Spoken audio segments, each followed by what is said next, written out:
is to discuss national and international experiences in promoting the development of Industry 4.0 for inclusive development and draw relevant policy conclusions. We have several high-level panelists with us today, and they will seek to address the following questions. How can developing countries take advantage of the window of opportunity presented by Industry 4.0 for technological upgrading and economic catch-up? Second question, what can governments do to ensure that Industry 4.0 does not increase inequality? And the third question, what is the role of international cooperation in facilitating this process? To start the session, I have the pleasure to invite Ms. Shamika Sirimanne, Director of the Division of Technology and Logistics and Head of the CSTD Secretariat at UNCTAD, to introduce the report of the Secretary General. You have the floor, Madam.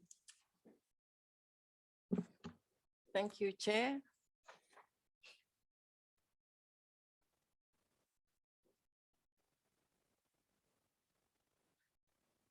Excellencies, distinguished delegates, ladies and gentlemen, I'm honored to present the report of the Secretary General under this agenda item. So let me get my PowerPoint up on the screen and then take you through the presentation. Just want to let you know that we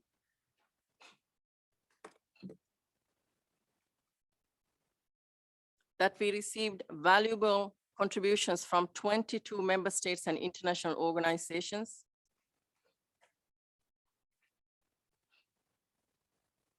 And we have reflected them in the SG's report. And full case studies are available on the CSTD website.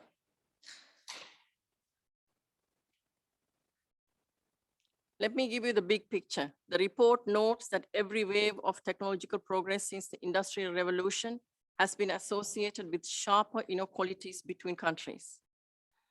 Before the 1800s, there was little income disparity across countries.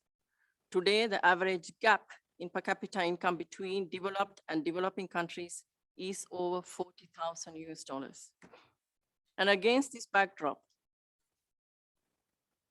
the SG's report examines the effect of Industry 4.0 on industrialization in developing countries and whether it would reduce or increase inequalities. Now, what is Industry 4.0 technologies? They refer to the smart and connected production systems through the combination of traditional and new technologies. Few countries, in fact, and firms lead the development of Industry 4.0. As you very well know, the US and China lead in publication and patents. They also have the largest digital platforms, half the world's hyperscale data centers, and 70% of the world's top AI researchers. High-tech manufacturing and R&D capacity are another critical element for Industry 4.0.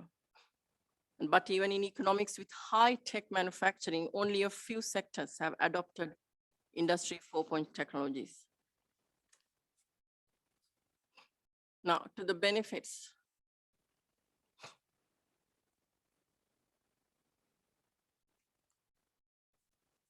One of the benefits of Industry 4.0 in manufacturing is productivity gains. It provides higher visibility of every step of production and help identify areas for optimization.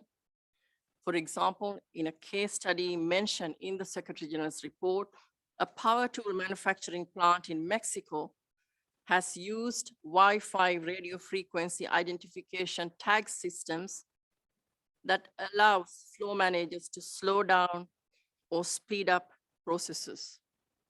This has resulted in 80 to 90% increases in critical resource utilization rates.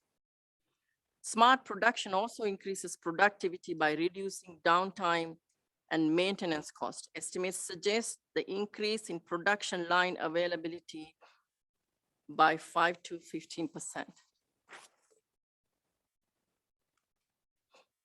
Now, for the energy efficiency. These technologies in manufacturing can offer opportunities for energy saving and sustainability through optimization. And for example, in another case study that the Secretary General's report has highlighted, a multinational in the plastic sector deployed Industry 4.0 technologies using energy sensors and Internet of Things, which then reduced the power consumption in one of its plants by around 40%, and saving over US dollars 200,000 a year in energy. In fact, you will also hear more from the panel after this, many of these energy efficiency and productivity gains that we have seen. Now to sustainability. The possibility of reducing waste in production processes also offers the opportunity for Industry 4.0 to improve the sustainability of production. We'll talk about in the report the savings in using 3D printing instead of traditional production methods can be substantial. And there are several examples in the report of how the use of this technology has had a tremendous impact on the reduction of carbon emissions in air travel.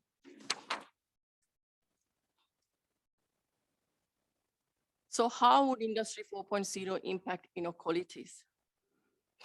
Technological change affect inequality through jobs, wages, and profits, and this has been the case of every technological revolution. In the case of Industry 4.0, new technology mainly reduces operational cost, increasing productivity and profits. Countries in which firms adopt these technologies could expect a higher increase in productivity. And we have seen AI and robots can complement the jobs of skilled workers and increase demand for labor in non-routine tasks, which could increase the wages of these skilled workers. Considering the impact of Industry 4.0 through the lens of technological revolutions, the risk is of increasing technological gaps between countries. And I think this was something that was discussed also in the Great Mind session yesterday. Now, let me get to some very specific and real challenges of these technologies. First, there are some predictions that millions of jobs will be lost due to AI and automation, but they do not consider that not all tasks are automated and new products and tasks are created throughout the economy. So at the end, the net impacts on jobs of these technologies, no one yet knows. And the research is, the jury is out there. And the second challenge is reshoring, but evidence from 2,500 European firms that we looked at for the report shows that reshoring is not so prevalent at the moment. And only 6% of those firms have reshored, while 17% in fact has offshored, going for the benefits of low cost, especially the lower labor cost. Third, protecting workers. Now, this is a real challenge. I think it's not just for developing countries, but also for developed countries. Industry 4.0 technologies collect large amount of data, including on workers' performance and behaviors. This can lead to privacy and labor issues. And also automation, gig work may erode hard-won gains by labor unions over many decades. And fourth, there's another concern is the way the Industry 4.0 is developed and deployed. And this may impact the pursuit of gender equality. And this is a real concern. In AI, for example, only 26% of data and AI jobs are held by women. And so lack of women in the frontier of the creation of these technologies mean that lack of awareness of the specific needs and the gender representation. Now, on to the tackling of these preconditions. As highlighted by the Secretary General's reports, strategies for Industry 4.0 are highly contextualized, reflecting the country's industrialization, the technological and productive capabilities, and also national priorities. At the same time, developing countries will not broadly deploy Industry 4.0 technologies if they have weak manufacturing. They need to diversify their production, and the state, the government, has a crucial role in promoting potential new sectors and strengthening innovation systems. And the government's need, I think this is also another point that was raised in the conversation yesterday. The governments need to do a lot more. Affordable, high quality access to the internet and digital skills in the business sector, including SMEs. A national strategy directing the coordinated deployment of Industry 4.0 and aligning innovation and industrial policies. This is not the case in many countries.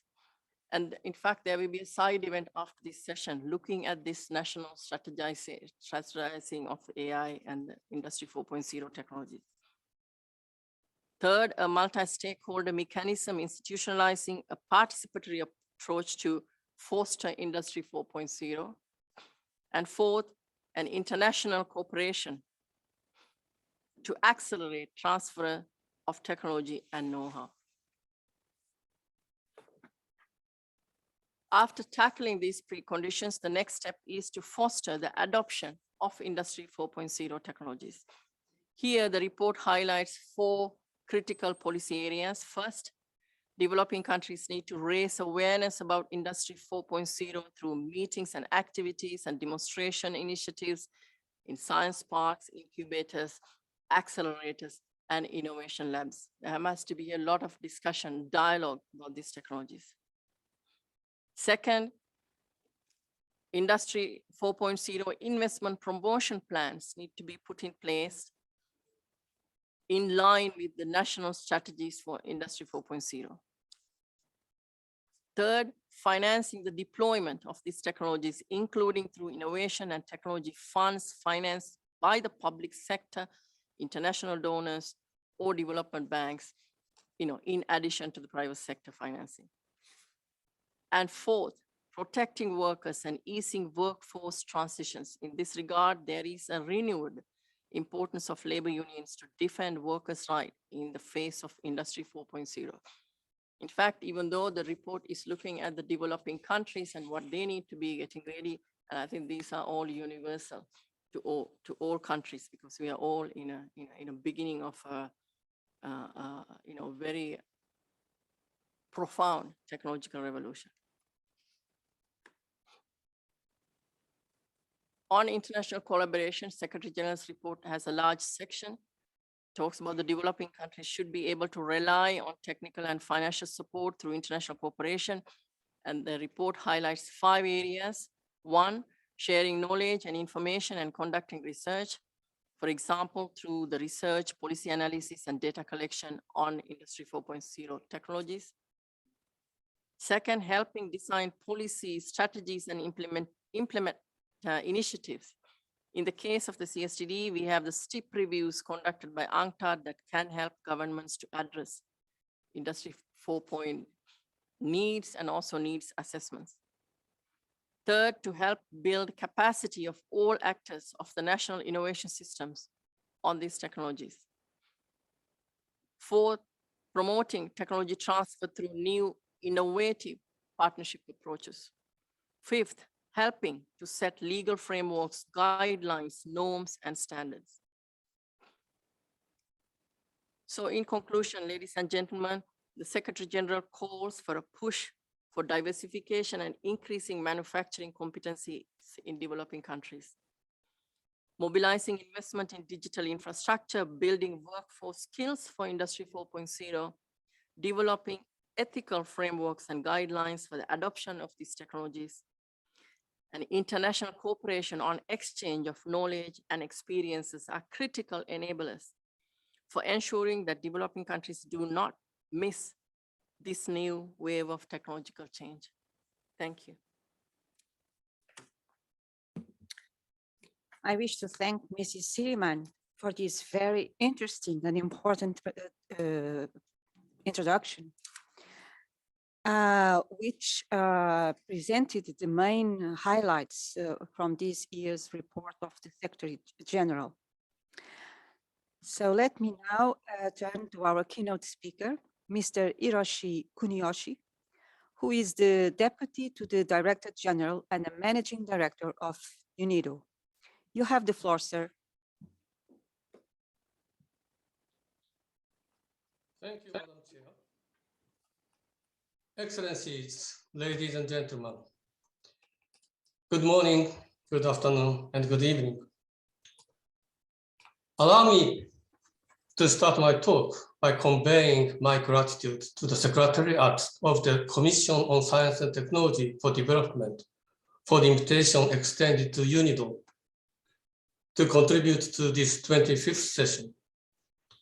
We highly appreciate the opportunity to participate in this high-level session for the priority theme on Industry 4.0 for inclusive development. Megatrends that are shaping our future, and in particular digitalization, should be leveraged to fully unlock the potential of industrial development. At the same time, concerns about the possible impact on inequalities that can be associated with digitalization deserve serious consideration. Addressing inequalities induced by the digitalization of manufacturing requires coordinated responses of multiple stakeholders. Strategic thinking around industrialization and industrial policies should accompany novel partnerships between government, academia, and the private sector. These ideas are consistent with the recommendations put forward in the report of the Secretary General presented for this session. Digitalization of manufacturing unfolds within an uneven playing field. The capabilities required to generate and capture emerging opportunities remain asymmetrically distributed across and within regions, countries, and firms. For instance, UNIDO's Industrial Development Report, IDR 2020, documents that only 10 economies concentrate about 91% of patents in relevant technological fields. They also account for 70% of global exports and 46% of global imports of products related to advanced digital production technologies, or ADP technologies. Embedded in digitalization of manufacturing is the symbolic relationship of innovation and industrialization. Bridging technological capability gaps should enable a larger share of firms and countries to absorb the new technical and organizational solutions offered by digitalization and to effectively deploy them into productive activities. In the absence of systematic investment in technological capabilities, countries will continue to advance different speed. Moreover, investing in manufacturing and digitalization can enhance resilience against unexpected shocks. The IDR 2022 documents that high levels of industrial capabilities are positively associated with an increased ability to withstand and mitigate the impacts of COVID-19. For example, the loss of sales, profits, and employment in companies that have actively engaged with ADP technologies tended to be less dramatic than what can be observed in firms where the presence of those technologies is more limited. In summary, industrialization remains essential for social and economic development. There are often expressed concerns that the productivity growth associated with digitalization of manufacturing may reduce the demand for labor. However, technology is far from the only factor influencing employment. Long-term structural changes to other relevant determinants are equally important for future employment dynamics, such as demography, investment in human capital, and labor relations, let alone a distribution of manufacturing activities and value chains across developing countries. Addressing concerns around employment calls for strategies to underpin the readiness of domestic agents, most notably workers and firms. The strategy should offset any potential risks and aim to capture opportunities by creating space for new businesses, jobs, and markets. Policymakers need tools to improve strategy setting. They need guidance in choosing adequate policy instruments and institutions, but also about how to effectively build, use, and coordinate all of this.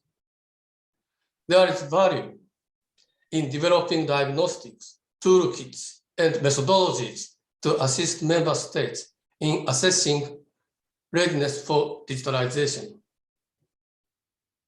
UNIDO is advancing in this direction by developing dedicated tools to assist member states in profiling their readiness for digitalization of manufacturing at different levels. To bridge capability gaps, governments need to improve framework conditions for digitalization. This includes investing in the necessary digital and energy infrastructures to secure stable electricity and qualitative high-speed internet connectivity. Properly articulated industrial policies should promote investment in R&D and innovation, while simultaneously strengthening the ability of public research organizations to facilitate the uptake of ADP technologies by domestic firms, particularly SMEs. Relevant experiences exist that can be harnessed for policy learning. For instance, dedicated public research centers in India offer multi-pronged approaches to realize digital cost-effective solutions tailored to the needs and conditions of SMEs, such as diagnostics, awareness raising about ADP technologies application, pilot testing, capacity building, and partnerships building. Governments can foster demand for initiatives that engage domestic firms with ADP technologies in sectors that combine growth prospects with opportunities to address concerns about environmental sustainability and inclusiveness. Subnational level initiatives, such as business accelerators in the Basque Country, exist that enable government-private sector collaboration through promotion of startups and development of innovative entrepreneurship to facilitate uptake of ADP solutions by domestic firms. Distinguished audience, without appropriate incentives and capabilities, and the strengthening of national and international policy environments and regulatory frameworks, we are confronted with real threats of widening digital divides across the world. From an industrial development perspective, possible solutions will require industrial policies that support industrial capability building while bolstering manufacturing's ability to contribute to the achievement of the Sustainable Development Goals. UNIDO stands ready to support developing countries in their endeavors towards industrialization and digitalization of manufacturing. UNIDO is currently exploring the scope for multilateral industrial policy forum to facilitate dialogue and knowledge sharing and enhance international collaboration. This way, We can draw from field experiences to improve different aspects of industrial policy. Such a forum could guide actions to ensure that member states can harness the opportunities while addressing the challenges posed by the digitalization of manufacturing. The forum should assist international organizations and development agencies to rethink and reorient their delivery of technical assistance and normative work. It should revitalize partnerships with member states and the donor community. We would welcome you partnering with us in this initiative. Thank you very much for your attention. Thank you very much, Mr. Kuniyoshi, for your very important remarks. I now have the pleasure of inviting our panelists. So each panelist will have 5 to 7 minutes to make their presentations. So let me start with Miss Xiaolan Fu, the founding director of the Technology and Management Center for Development and professor of technology and international development in Oxford. So Mrs. Xiaolan, please, Xiaolan Fu, please go ahead. Thank you, Chair. Thank you for the introduction. And good afternoon, good morning, good evening, everyone. Many thanks to CSTD for having me at this important meeting. I will share with you some of my recent research findings that are closely relevant to the topic that we are discussing today, Industry 4.0 and the development.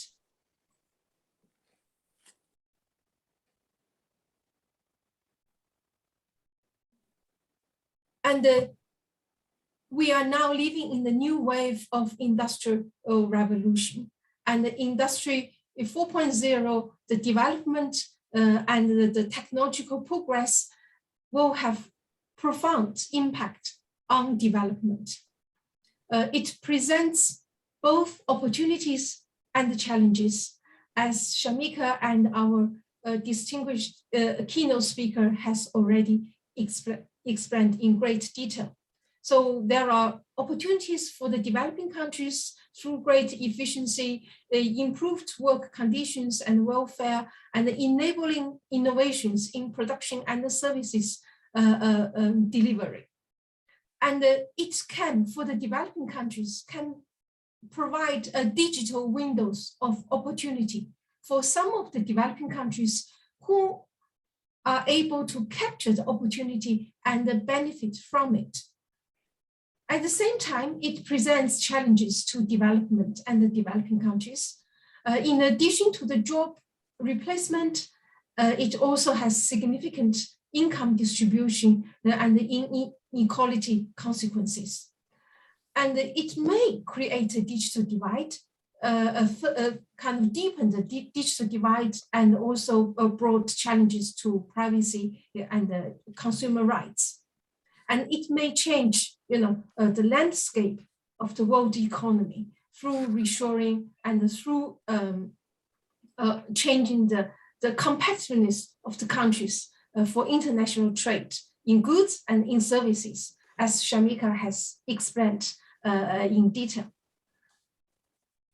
The study evidence that I would like to share with you first is on the impact of the industrial robots adoption and its impact on opportunity and income inequality in the developing countries.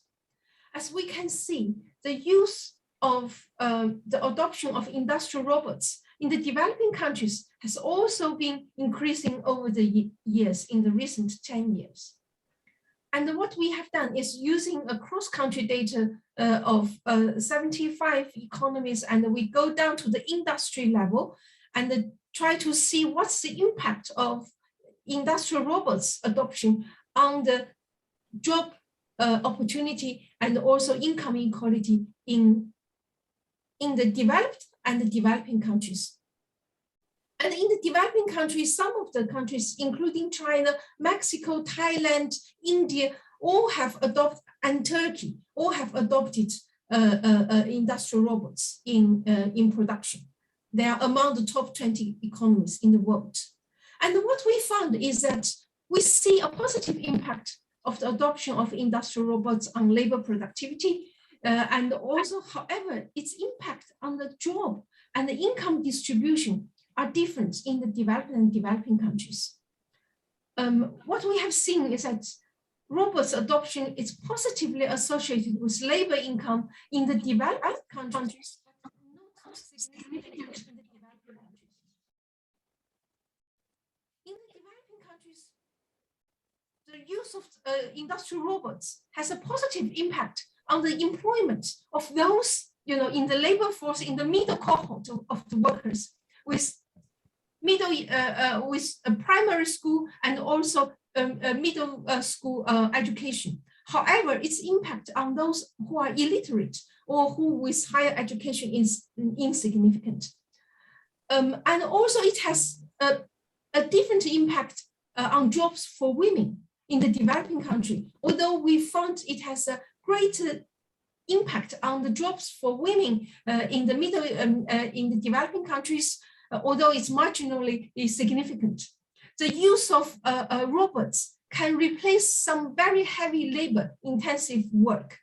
And so, some of the males' work, like in the warehouse, may be replaced, and women may, with appropriate education, are able to control the robots in those workplaces.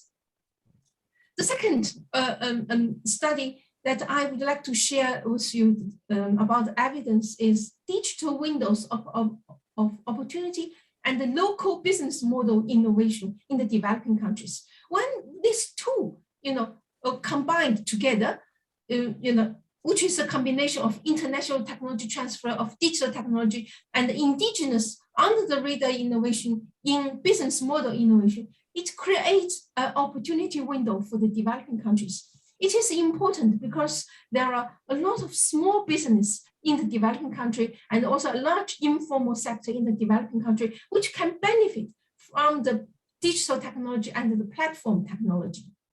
This is a kind of short video platform that we have looked into great detail based on case studies in both China and Bangladesh. It creates kind of income and job for the people in the marginalized society, even without the initial investment. And it also helped people to share knowledge and skills through the short videos. And it helped the SME, small business, to sell their products. And it helped this, the people in the marginalized society to overcome constraints in market access, information, and the transaction costs, lowered the skill entry barrier because the short video, even if you are illiterate, you can communicate. And with lowered, reduced capital requirement, even you tell a story, sharing your skills of making manufacturing handicraft, you can make income. So all this, helped the people in the marginalized society to join the value creation, income creation activity. However, it does require enabling conditions, the infrastructure development, cost reduction in communication using basic skills and the regulatory safeguards. And what we have found in Bangladesh in the past 2 years is that it really opened doors for the marginalized society, helped them to cope with economic hardship during the pandemic, helped them to diversify income in the marginalized society. And we found that income decline is about 30% less and unemployment is 3% less with the access of the short video platform. And they have greater access to information and the market and the healthcare information too. Therefore, the policy recommendations from this research is that the developing countries should embrace the fourth industrial revolution technology for leapfrogging. There is an opportunity. Government policies should support technology to promote inclusive and sustainable development, direct the direction of the technical change. Policies should help societies to harness the benefits and also reduce risks, as UNCTAD has a report, dedicated report about how to harness the STI benefits for the developing countries, which published 2017. And also facilitate access to the digital technology, improved infrastructure, lower the cost, as Shamika has mentioned, UNIDO has also argued, and also design bespoke training programs for women and youth, raise awareness, exactly as the CSTD report mentioned, raise awareness and provide inspiration for the marginalized society, for the developing countries, and strengthen regulation to protect the consumer rights and the data privacy, and also consider the future of work. The future of work will be different from the work and the industry that we see today. It could be more decentralized. We see large platforms support a lot of small firms. So the policies should face the future when we consider. And also we need to help the developing countries to digitize and upgrade their under the radar innovation, to meet the challenges of the fourth industrial revolution and benefit from it. And this requires international collaboration. This requires international collaboration and partnership to facilitate the technology transfer and the knowledge sharing. Like the UN's CSTD, the UN's technology facilitation mechanism, and the technology bank for the least developed countries, these are very useful platforms and institutions that can lead this global partnership and the technology transfer. And like UNIDO and UNCTAD, WIPO, ITU, and UNESCO, they can work together to facilitate the industry and the science research collaboration. And also like they can also work together to facilitate industry and the university collaboration within the country and across the country. So that's all for my contribution. Thank you. I will stop share. Thank you very much, Ms. Fu, for your very important presentation. And now I would like to invite Mr. Keun Lee, Professor of Economics in Seoul National University.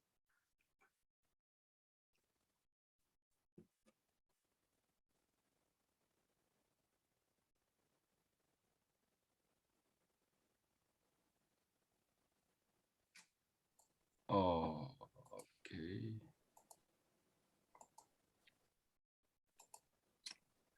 Okay. So it's great honor and pleasure for me to be a speaker, a panelist in this occasion. Following Xiaolan Fu, I'll discuss my view on these issues. Let me first try to share the, the slide. So I hope you can see my slide, okay? Yes. So,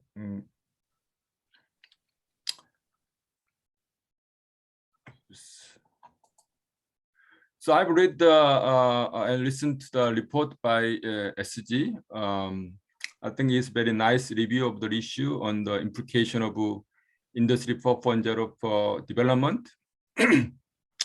But some are less engaging with the changing situation since the COVID-19 and US-China tension. So I tried to complement in two ways. First, by discussing changing GBCs and renewed possibility for reshoring and nearshoring, and what's the implication.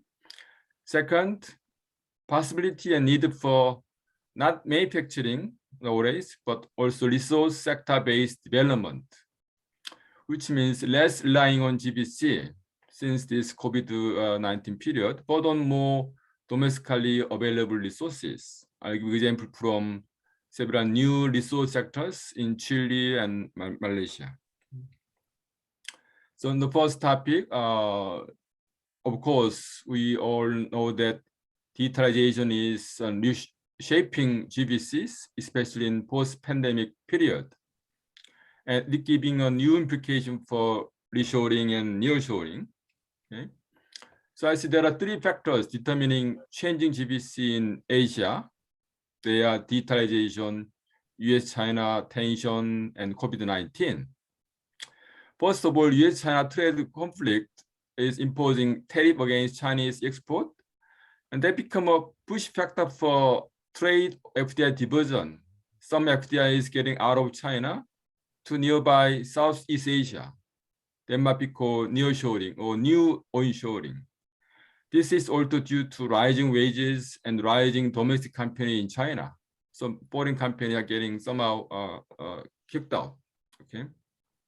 Then digitalization, which we are talking today, is becoming enabling factor for reshoring, some reshoring back to home countries. Then plus COVID-19 and the incentive for resiliency is serving as a new expediting factor for reshoring and nearshoring. Okay, so this gives an example of Korean FDI in Asia.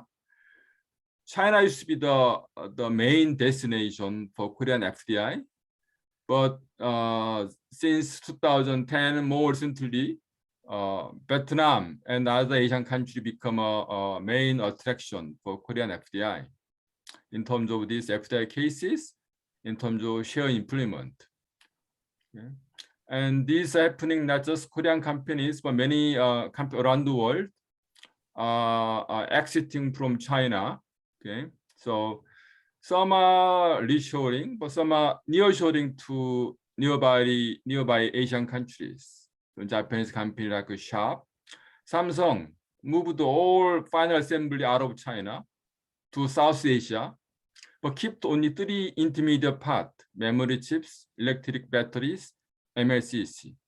That means this is reflecting rising competition of domestic Chinese companies.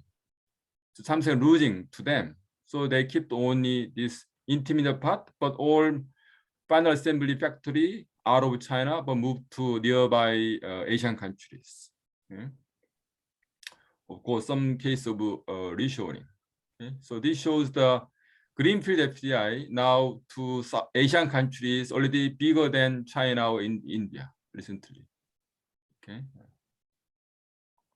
So that means South Asia getting new opportunity for onshoring or nearshoring due to China exodus or due to changing in first industrial revolution, digitalization. So somewhat different from initially gloomy picture from 4IR, because that means low cost labor is no more effective strategy and reshoring, but it's not that simple because nearby Asia getting new flows of FDI.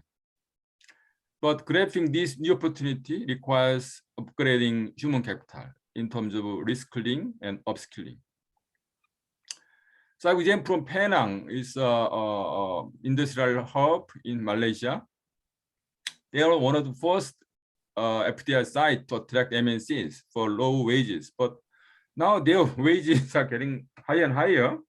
But despite that, some company move out of Penang to nearby, but Penang is upgrading as a new site for strong supply chain that enable state-of-the-art technology and services.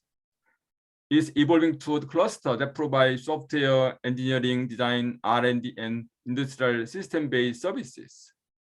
So Penang is gradually successfully upgrading to high-end segment of manufacturing, also services. Okay. So basically that means it's up to how you respond to challenge of this 4IR. And key is upskilling and reskilling. In Penang, there is something called Penang Skill Development Center, which is key training center for human capital in Penang.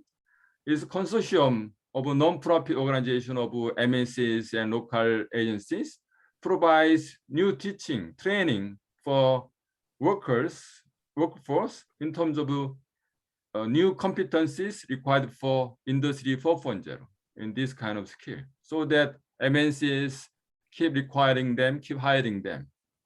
Okay. Also, in the case of digital leapfrogging, there is eFish, a startup in Indonesia. This company is using IoT for fish farming. And fish farming is very inefficient. Sometimes you feed too much, sometimes you feed too little. But using IoT, this company developed a new technique which provides more efficient feeding. So it's one more successful startup in South Asia. Okay, so it is transforming Indonesia's aquaculture industry into really high-tech adopting Industry 4.0. So enhance life of more than 3.3 million Indonesian fish farmers. Okay.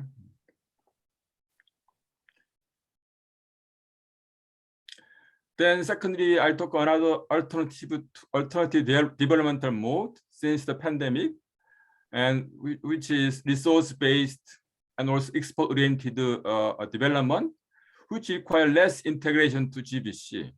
So, as you know, disruption of GBC pose both additional difficulties and new opportunity for emerging countries. So we need to have a new mode of development, maybe relying more on domestic resources for more resilient pattern of GBC and development. And also, we are facing high entry barrier for high-end manufacturing. Then high value added resource sector might be an alternative. So I have a paper discussing Malaysia and Chile, and they are one who are growing beyond middle-income trap situation. And owing to not success in manufacturing, but led by several new resource sectors such as petroleum, rubber, palm oil sectors in Malaysia, salmon, fruit, wine, and wood product in Chile. They are the high value added and exporters. Okay. So this shows the pocket GDP of Malaysia, Chile going beyond 40% bar, which is the bar of the going beyond. Many countries remain below 40%, but these two economies might be first example of countries after Korea or others going beyond middle income trap, and not because of manufacturing like electric sector in Malaysia, but because of this petroleum, palm oil, rubber. They are exporting more than IT sector in Malaysia. They are together. Okay, so they are become a new export earning sectors, paying for the earning dollars. Okay. I have the same graph for the Chile for new resource sector. They are doing more export than traditional mining. Okay. And these are not just crude low value added, but all high value added processed palm oil. So early days, Malaysia used to export unprocessed crude palm oil, but now that become zero in shares, all turn to processed high value added palm oil. And this doesn't happen automatically, all by government effort, industrial policy, and enhancing R&D effort. So they become biggest export earning for Malaysia. Okay, so they try to promote not crude palm oil but processed palm oil, but there was a tariff against them by European incumbent. So they impose export tax on crude palm oil. Even did hostile takeover in London Stock Exchange, British-owned plantation palm oil in 1981. That's the beginning of this more nationally owned palm oil initiatives in Malaysia. On top of that, they provide R&D support, fiscal incentive for value addition. They set up oil palm genetics laboratory research council, give tax incentive for utilization of oil palm biomass. So through this long time process, palm oil developed into Malaysia's main exporter earners. I have similar story more on these Chile cases, the salmon and the fruit and so on. They are all done by industrial policies, long time effort. Okay, so overall, we can see we can try to find new source of growth to recover after this pandemic period. we are facing changing environment, digitalization, COVID-19, rising wages in China, and US-China conflict. This can be a new opportunity for leapfrogging, nearshoring, and new sources and mode of growth and development. So nearshoring plus digitalization for manufacturing, that can be example in Indonesia or other Asian countries, but they need upskilling and reskilling and infrastructure, data infrastructure, like cloud computing and big data and so on, okay? Beyond just high-speed internet. And there can be new innovation-based growth with resource-based sectors, okay, for higher added export orientation by combining new technologies. We need to need targeted innovation policy and financing, including public-private venture capital, promoting new alliances, vertical and horizontal alliances. Also, leapfrogging with a diverse combination of IT, the diverse domain, as I mentioned, e-fishing, mobility, and etc. So many IT-based startups, software, platform business are possible. For example, Grab in Indonesia, South Asia. So that's it. There are some background papers based on my report. Okay. Yeah. Thank you. Thank you. Thank you very much, Mr. Lee, for all your comments and findings.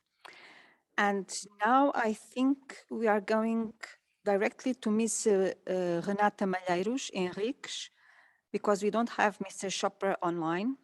So we move to Ms. Renata Malheiros Henriques, Brazilian Micro and Small Business Support Service. Please, Ms. Malheiros Henriques. Thank you very much, Mrs. Chairman. Hello, everyone. Allow me to speak in Spanish. I'm from Brazil, so I'm going to speak in the language of my region, although it's not the language of my country. So, cambiamos para español. ¿Está bien? So we're going to speak Spanish, if that's okay. Good. Good morning, good afternoon, good evening, everyone. My name is Renata Henriques. I'm from Brazil. I'm from SEBRAE, which is the Brazilian Micro and Small Business Support Service. It's the national agency in Brazil responsible for development of small and medium-sized businesses and entrepreneurship. I coordinate projects for women entrepreneurs, entrepreneurs, and it's a theme that fascinates me. Now, since we're speaking of the fourth industrial revolution and competitivity, previous speakers have discussed at length, they've covered very much the scope in terms of macro themes. I would like to focus in on a couple of things.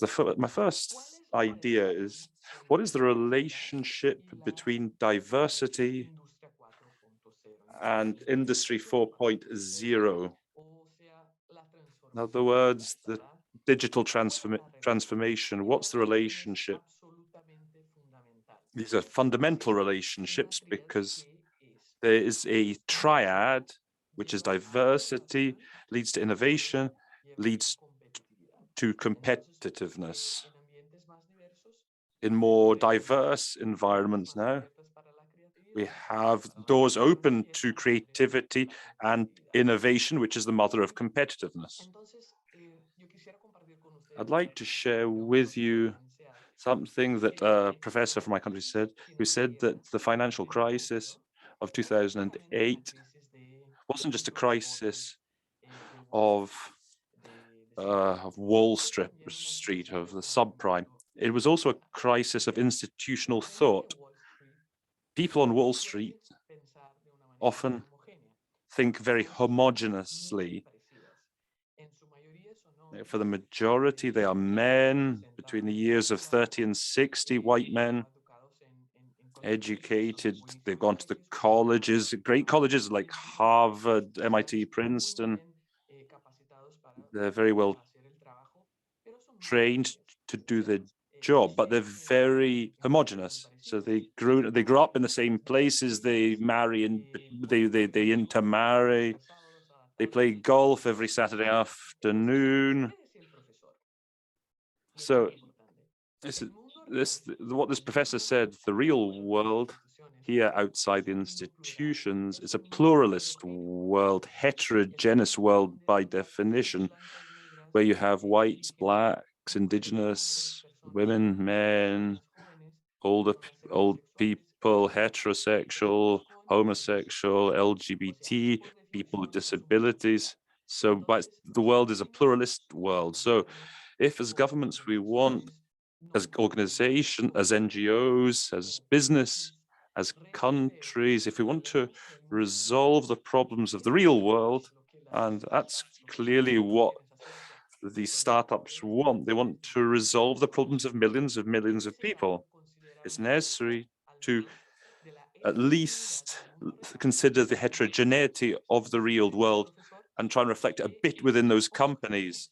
So homogeneous teams, the professor said. So when you have teams who are very similar, there's good, that's great in some ways. We all think the same, we all went to the same schools, we all have the same religion. And so that can be good, but heterogeneous teams with different diverse people, men and women, with young people, old people, it's difficult sometimes for them to work together because they have less in common. But at the end of the day, though the initial process might be more difficult, the opportunities, the statistics, shall we say, show that at the end, having a solution that a genuinely feasible solution is much more likely. Imagine a Wall Street executive in 2008, before the crisis, imagine if he'd said, look, guys, I think the bubble's going to explode, because then everyone would say to him, probably say, no, we've done all the studies, we've done all the analysis, everything's great, because people want to think the same way. That's why homogeneous teams, much easier to work with them and in them, but when it comes to competitiveness, what we need are heterogeneous teams, diverse teams made up of people in the real world, people in the world. They're the people who can present solutions. So that's the first idea I wanted to share with you. The second and last is about women. Women are one signal of diversity. You have Black people, older people, LGBT, but women make up 50% of the world population, so they are very well represented. So I want to share with you the Brazilian experience of SEBRAE. It's a project the goal is to support women businessmen. The first question is, why do we need projects specifically for female entrepreneurs? Is it not difficult also for men and women to go into business? That's a very good question. And the answer is yes, it is difficult for everyone to go into business, but for women, it's more difficult. And the obstacles are cultural. It drives me mad when people, yes, of course, women have the same skills as men. Obviously. But the problem is, that's not the problem. The problem is not with us women. The problem is with the culture, with the environment in the outside world. Now, what's the big, in terms of, there's these conducts that are based on prejudices, such as, oh, only women should do this, or that's a job for a man, that's a job for a woman. And it's always been like that since we were children. Now, in the world of entrepreneurship,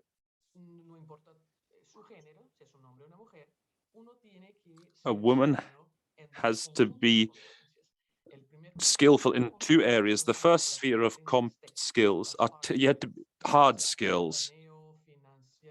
So financial, marketing, sales, internet sales, and so on. That's one skill set.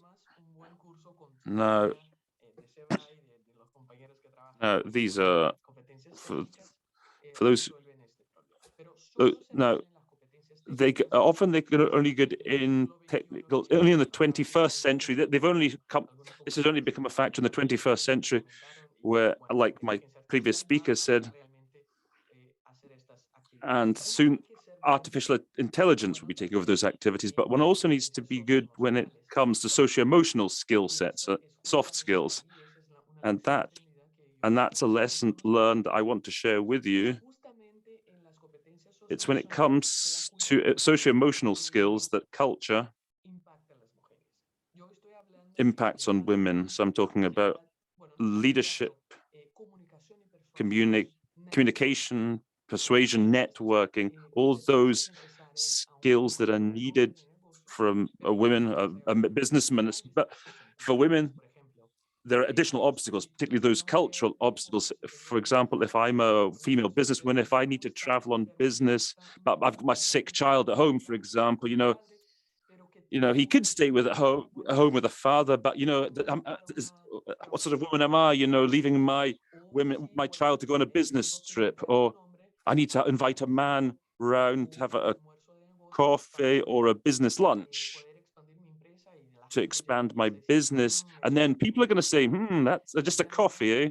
Inviting a man to a cup of coffee. Well, my husband's very jealous. What am I going to do? So all these cultural factors play into things. They impact on women more. They impact women more than men, and that means that we have less representation of women in leadership positions. The response to that need is a cultural change. And what's needed for that is mentorship and women's networks. When we have mentorship and networks, we can raise awareness of these cultural issues. And the good news is that we can change cultures. So in conclusion, I invite all of you to study the SEBRAE program in the link www.sebrae.com.br/Dellas. Please do go and visit it. Thank you very much. And it's been a pleasure being here with you. And thank you again for the invitation. Muito obrigada, Senhora Renata Malheiros Henriques, for your very insightful comments and observations. And now we go to Mr. T.P. Chopra, that is now online. So we can hear the President BLP Group, CEO BLP Industries. Please, Mr. Chopra. Madam Chairman, can you hear me clearly?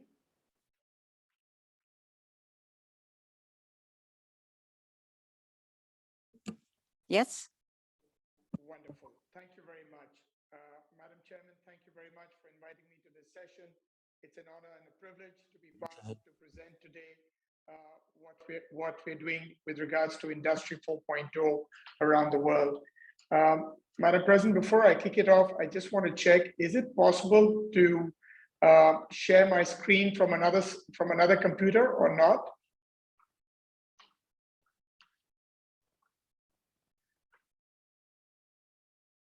Madam President, just give me 1 second. I don't think so. Okay, then just give me 1 second. I'm just going to share, log in from another screen in 1 minute.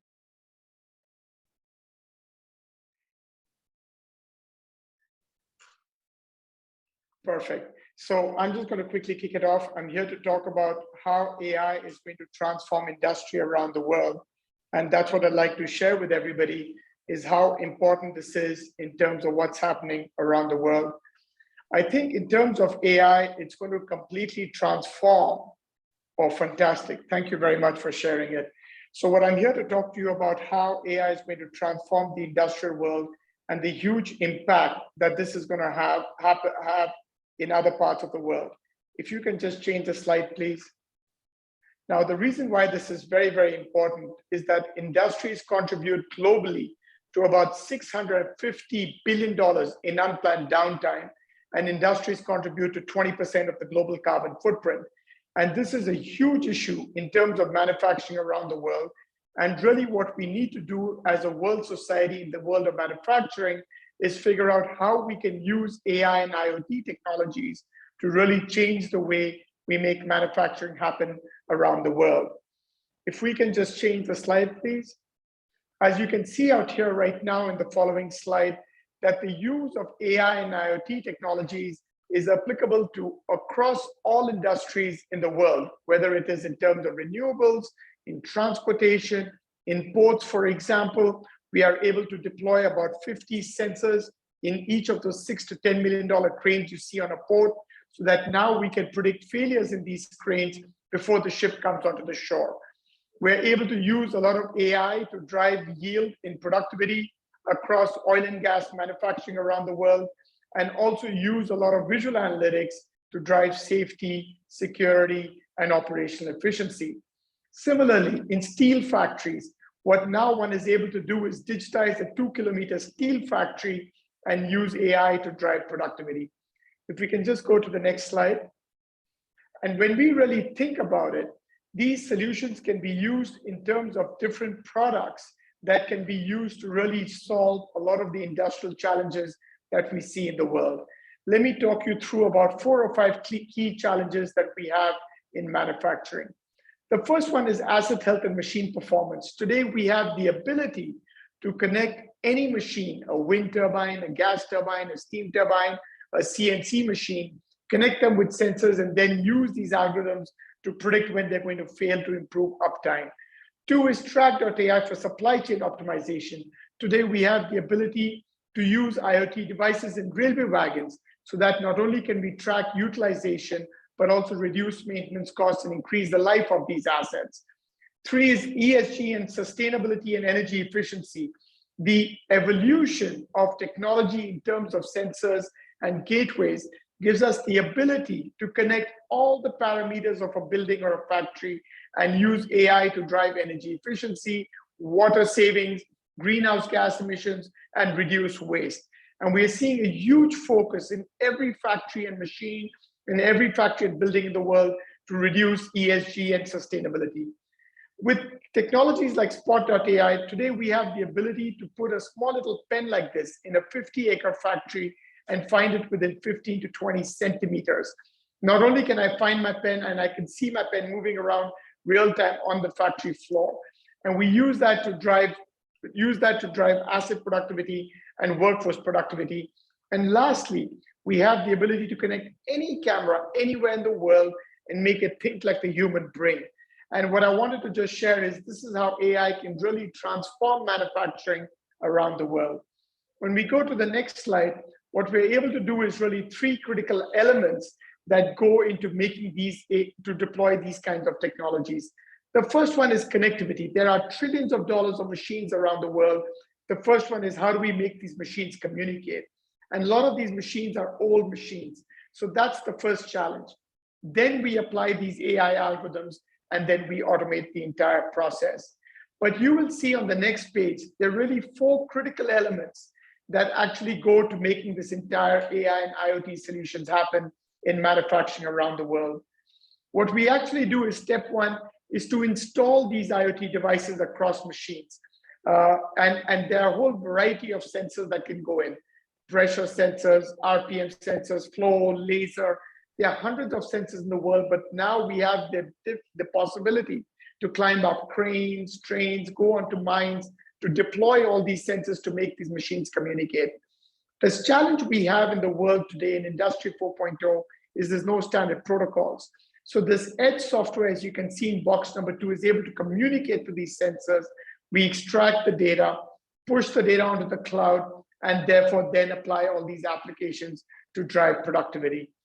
If you really think about it, where we are going, as you will see on the next slide, is that what's being created is the metaverse of the industrial world. While a lot of people are talking about the metaverse in the consumer world, in gaming, but I really believe the future is going to be creating the metaverse of the industrial world, bringing together the infrastructure layer of cloud, hosting, computing, the physical world of digital sensors and IoT and robots. On the top, you have the digital world of AI and virtual reality and the digital twin to really drive 4 key elements in the world of manufacturing. productivity, sustainability, quality, and safety. And I really believe that a lot of the innovation is going to happen in the East, in countries like China, India, Indonesia, where a lot of the manufacturing happens today before it even happens in the West. If we move on to the next slide, what you can see out here is basically the ability to make all this happen is 5 critical elements. One is one needs to understand the ability on how to install these sensors all the way through to creating the application. We have to develop a huge database of algorithms to drive these industrial productivity. We keep on testing these sensors, but the critical element in the world of success of Industry 4.0 is that how do we create platforms that communicates to all the machines in the world, regardless of brand, make, machines, so that we can connect all these to drive productivity. Moving on into the world of AI, just to quickly share with you on the next slide, as you can see out here, these are some of the techniques that I use to drive industrial productivity on the next slide. As you can see out there, these are the techniques that data scientists use to develop these algorithms. But these algorithms really fall into 6 broad buckets at a very, very high level. If you look on the next slide, the first one is failure prediction. If you have 100 wind turbines, how do you predict which turbine is going to fail? Anomaly detection, we go to component level, gearbox, generator, bearing. We provide recommendations, and then we create a certain asset health score. But over time, on the next slide, you will see that on the x-axis of the industries and the y-axis of the algorithms, over time, what we are finding using these computers is that there is a certain correlation between the algorithm and the industry, and therefore shrinking the time before you see results. I'm going to quickly walk you through a little bit on these applications to give you a little bit of a feel on how they work. When you go to the next slide, and I'll just share with you a little bit, when you go on to the next slide, how we actually deploy these technologies and how it's critical across the world. It doesn't matter what SCADA, PLC, sensors are deployed on the factory floor. One today, given the technology that exists, has the ability to extract the data, run the analytics, and then provide the sensors, and then provide the insights. On the next slide, you will see in the world of architecture, the world of computers, not only do you get this data from the SCADA data, the vibration data, but also you get maintenance data from enterprise systems, from cameras, get that onto the platform, and then run these applications. I'm going to quickly show you just a quick few pictures to show you how we deploy these technologies. As you can see on the next slide, you can see out there how we deploy these sensors in an auto factory. You can see these are presses in auto factories where you can quickly, if you turn the next few slides, see how these sensors are deployed in different areas, vibration sensors, flow sensors. On the following slide, you'll see how these sensors are being deployed. And we digitize these factory floors all the way through to very, very large cranes on ports. If you go through a few more slides ahead, you will see in a second how even in large cranes on ports, where if you go to the next slide, you will see out there on the next slide, how we deploy these technologies. The other one is in energy efficiency. What we are able to do is drive huge amounts of energy efficiency and sustainability in buildings and factories. And what's making this happen is the significant decline in sensor costs, where we are able to connect the world and make these systems talk. If you go to the next slide, what you're able to see is there are 4 critical elements. One is standardizing all the different aspects that go into a building or a factory, is to standardize the data. Once you do that, we're able to then drive energy efficiency and customer experience. Now, why is this important? When you look onto the next slide, you will see this whole concept of digitization drives sustainability. One, you're able to measure where the energy is being consumed, or where the water is being consumed, or where the greenhouse gas emissions are being produced. That provides us the element of transparency and traceability. But what we're also seeing a huge connect to people to the building when we're able to do it. On the next slide, what you will see is what the ability is to connect all the parameters that go into the building, whether it's in water, air, gas, electricity, steam, ETP, STP, fire, safety, security. You're able to get all that data, and then you apply these algorithms of AI to drive productivity and energy savings. On the next slide, you see not only in buildings, but even in large process industries and factories, whether it's process heating, motors, compressors, boilers. As all of us know, even a compressor sitting on idle consumes 40% of an energy than when it's running on full capacity. But the real savings is going to come from very, very large factories on the next slide. You will see steel, aluminum, coal, because if you think about it, even in a bag of cement, 45% in a bag of cement is your energy cost, 20% is logistics cost. So if all of us in this world can use AI and IoT to drive even 1% savings in a cement factory can lead to a lot amount of savings. On the following slide, I'll just show you a little bit on the next slide on how, in addition to using sensors and gateways, how we can use visual analytics to change the world of safety. As we all know, cameras are everywhere in hospitals, hotels, stores, retail, factories. We are able to connect these cameras remotely. We don't need no new CapEx, no investment. You're able to connect these cameras to an edge box, run the analytics, and then push out these alerts. If you see on the next slide, what we're able to do is we are able to create a timestamp, and that's what things happen. Now, why is this important? At the end of the day, when you move to the next slide, what we're trying to do is drive occupancy detection, queue management, throughput, age, intrusion, security, fire. Therefore, just changing the optimal operational efficiency, safety, and security across industries. For example, in large airports, what we're able to do is to use these predictive capabilities of AI to drive efficiencies. You can see on the next slide a few pictures on how we deploy it. This is in one of the biggest cement factories where you can see people in green wearing helmets and safety jackets. When the camera automatically turns to the other side, without people who are not wearing helmets and safety jackets, we're able to send out alerts. On the next slide, you can see the use cases are across everywhere. So rather than have 20 people stare at 100 TV screens, now you only need one person staring at TV screens with 5,000 cameras coming in, because these computers are able to use AI to drive productivity. But the use cases are going through the roof. As you can see on the next slide, we can use it for social distancing.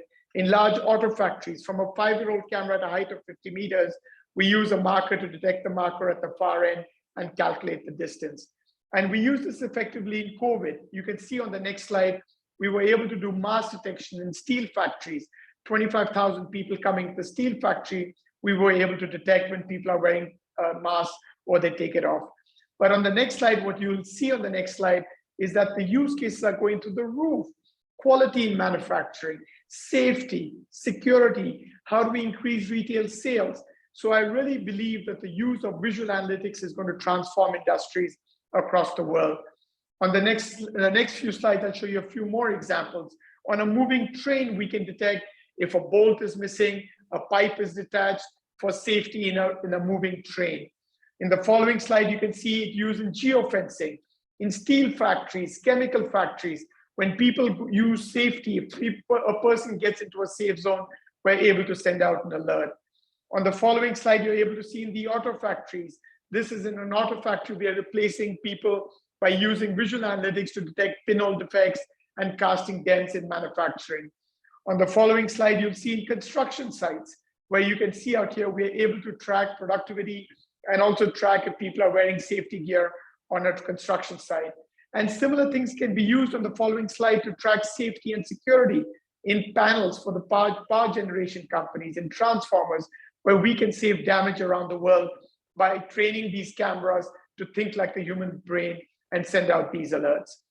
One last application I'd like to just share with you on the following slide, and we can just run through these and show you examples on how we're using these technologies to deploy safety and security. If we just jump on ahead by a few slides, I want to just show you one more application in the world of energy and sustainability. What I'd like to just share with you very quickly is how we're using these technologies in the world of wind farms. And here, what we're trying to do is, given the significant cost in energy generation costs, the only way we can drive productivity is using AI and IoT in terms of O&M for wind and solar power plants around the world. On the following slide, you will see out here how we've deployed algorithms to drive predictive intelligence across wind farms and solar farms. And it is this level of innovation that's going to change the way we deploy it and use and produce energy in clean energy around the world. Let me show you one quick example. On the following slide, you see out here how one's able to use electrical signature analysis. So this is what we call a box that sends out 5,000 tags a second. And this is an actual installation in a turbine and how we're able to use electrical signature analysis to predict failures. So the first step on the following slide, we install CTVT sensors into the turbine. 2 is we clean the data. 3, we analyze the data. And you can see in the following slide from now, you can see out here the results that come out of these slides. As you can see out here for folks that on the 30th of March for a turbine, we knew there was something wrong. The computer picked it up again on the 30th of April, that they found that the negative sequence voltage in these turbines was 5% above the fault limit, and we found the earthing carbon brush had to be replaced. Fast forward to the 16th of July, where negative sequence voltage was way above the fault limit, all the way through to the 24th of August, where it hit 12% above the fault limit, which could have resulted in the gearbox failure, which we were able to fix within $5,000. So I'd like to end out here on the following slide to just share following key observations from my side. One is, I really do believe AI is going to change the world of manufacturing with new innovations happening with regards to 5G, sensors. I really do believe the world of IoT and AI is going to yield a huge amount of productivity benefits in manufacturing around the world. And I also do believe that a lot of this innovation is going to happen in emerging markets. And I really believe we can deploy it quickly and really make a big difference in people's lives. So with that, I'm going to stop there and turn it over back to you, Madam Chairman. I thank Mr. Chopra for his very important presentation on the usage of artificial intelligence now and in the near future. Very interesting. Thank you so much. So I wish to thank all the panelists, and I will now open the floor for the ministerial discussion. I have the great pleasure to invite His Excellency, Mr. Fortunato T. de la Peña, Minister of Science and Technology of the Philippines. Please, Excellency.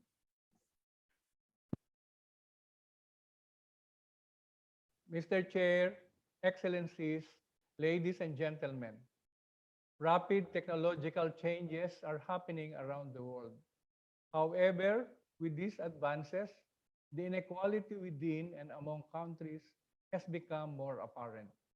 In the Philippines, 99.5% of the private sector consists of micro, small, and medium enterprises, or MSMEs.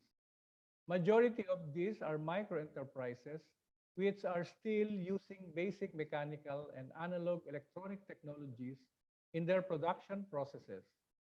The manufacturing industry is also concentrated in a few areas of the country, such as in the National Capital Region and adjacent provinces.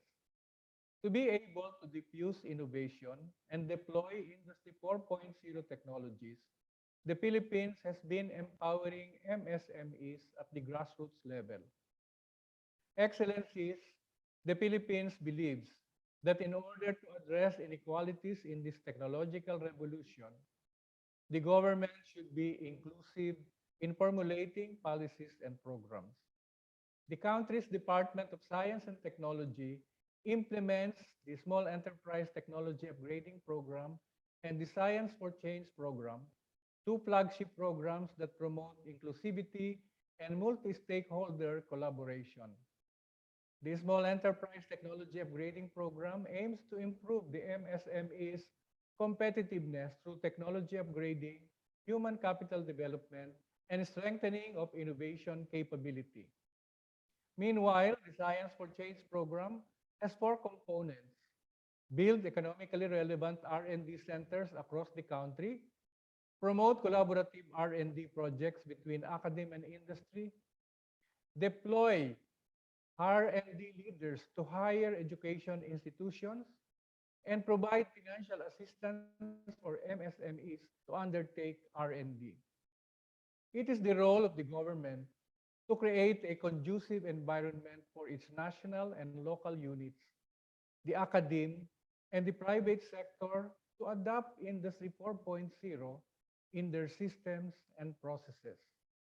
To be an impetus of change, the department developed initiatives that will pave the way for Industry 4.0, such as the following. First, the Advanced Manufacturing Center, or AMCen, a collaborative research center that harnesses 3D printing capabilities in aerospace and defense, healthcare, electronics, agriculture, and automotive. The Advanced Mechatronics, Robotics, and Industrial Automation Laboratory, or Amerial, that supports the metals and engineering industry in training the workforce using modern and competitive smart technology. And the Philippine Earth Data Resource and Observation Center, or PEDRO, which receives spaceborne imageries that are used for disaster mitigation, agricultural monitoring, mariculture, and urban change detection. To ride the technological wave, developing countries must ensure that national policies are in place. There must be investment in research and development, education, and capacity building of the workforce. Excellencies, international cooperation could catalyze the transition to the fourth industrial revolution through joint projects. Studies and reports like the UNCTAD Technology and Innovation Report help countries assess the science, technology, and innovation landscape. Through platforms like the CSTD, we can build partnerships and learn from one another. We may still have a long way to go, but if we extend a helping hand to each other, we will leave no one behind as we move forward.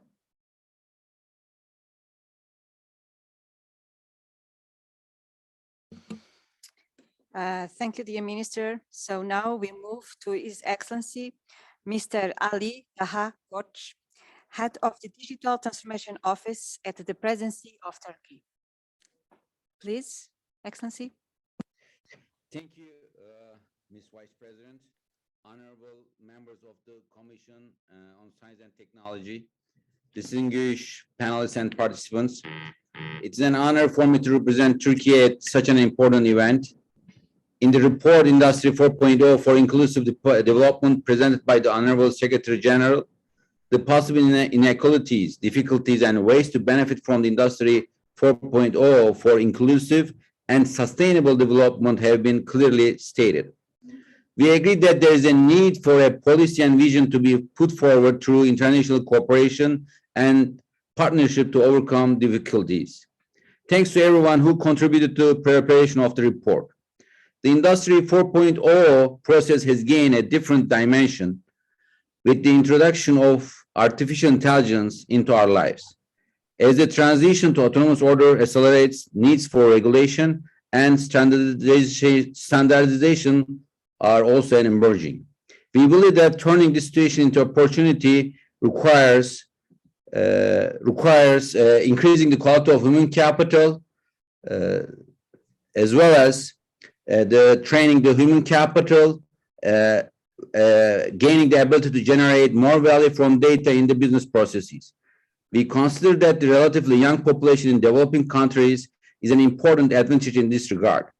If this young population can be trained to develop and use digital technologies, it is possible to significantly accelerate the development of such countries.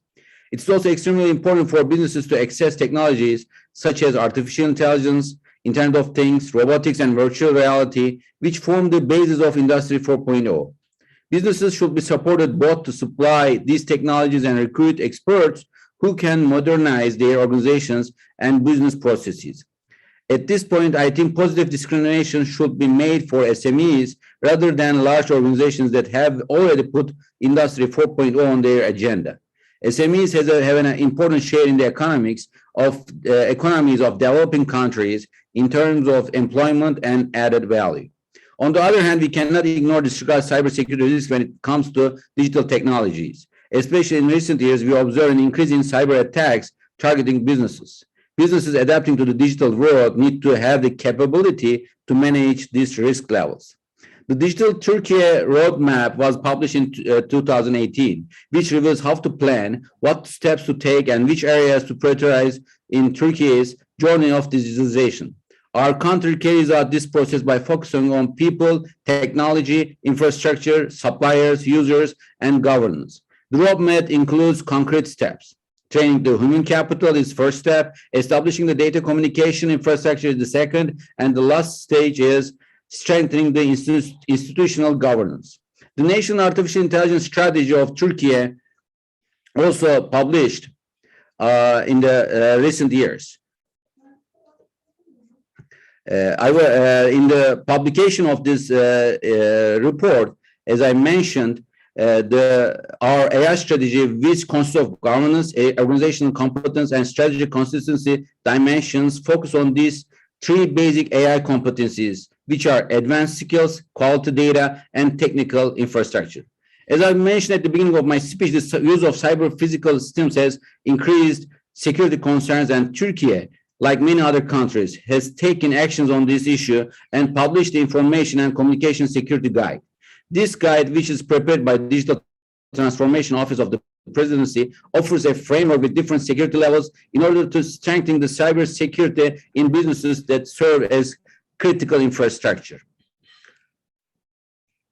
I believe that the guidance support provided to the developing countries by the international organization, whether it is an UN, OECD, or UNESCO, or a European Commission, will be very valuable.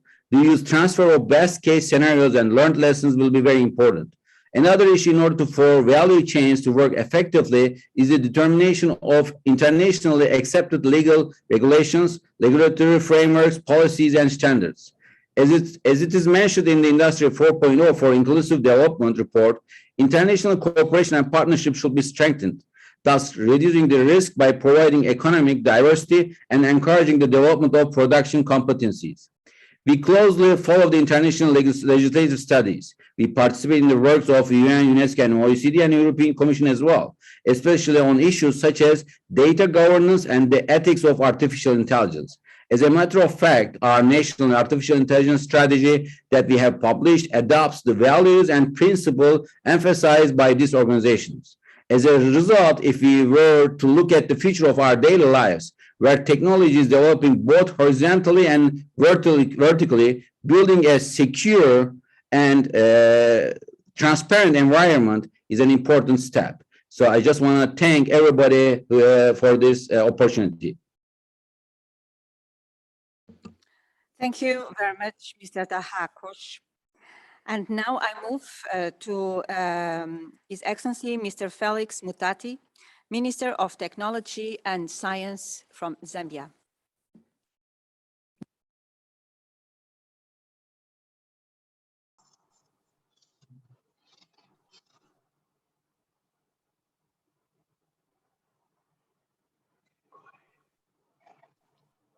Good afternoon. I'm very pleased to take part and address this high-level panel on Industry 4.0 for inclusive growth. Zambia's long-term focus is embedded in the Vision 2030, whose aim is to attain the status of a prosperous middle-income country by 2030. Within Zambia's Vision 2030, the sector vision for science, technology, and innovation, of which I superintend over, states that Zambia should be a nation in which science, technology, and innovation are the driving forces for national development and competes globally by 2030. As highlighted in the report of the Secretary General, we live at the beginning of a new technological revolution around Industry 4.0 technologies, such as artificial intelligence, robotics, and the Internet of Things. Industry 4.0 have large potential to improve productivity, energy efficiency, promote sustainability, and change the structure of national economies in the long term. On the other hand, Industry 4.0 also have the potential to increase inequalities, but only if we don't implement the right strategic decisions. Any technological breakthrough increases the gap between the more and the less advanced. Developing countries enjoy an advantage in Industry 4.0 because of better infrastructure and skilled workforce.